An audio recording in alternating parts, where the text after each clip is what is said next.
आज़ाद कश्मीर में आज एहतजाज खत्म होने का इम्कान। अवामी एक्शन कमेटी अख्तामी जलसा करेगी। दिन भर हालात कशीदा रहे। लॉन्ग मार्च के काफिले कानून साज असम्बली के बाहर पहुंचे। पुलिस का लाठी चार्ज, आंसू गैस की शेलिंग, मुजाहिरीन ने पथराव किया। पुलिस की 2 गाड़ियां भी जला दी।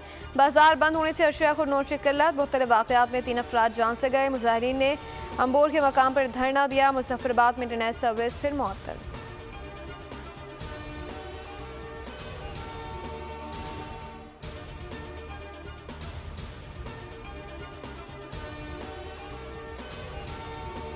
आज़ाद कश्मीर के मसाइल के हल के लिए वज़ीर आज़म का बड़ा इकदाम। फौरी तौर पर 23 अरब रुपए फराहम करने की मंजूरी दे दी। शहबाज शरीफ चंद रोज़ में आज़ाद कश्मीर का दौरा करेंगे। वज़ीर आज़म के ज़ेर-ए-सदारत ख़ुसूसी इजलास में आज़ाद कश्मीर की कशीदा सूरत हाल का जायज़ा। आज़ाद कश्मीर के सदर वज़ीर आज़म वज़ीर अफ़सरान की मुराद में भी कमी पर गौर। सस्ते आटे की फराहमी के लिए हुकूमत आज़ाद कश्मीर को हिदायत जारी।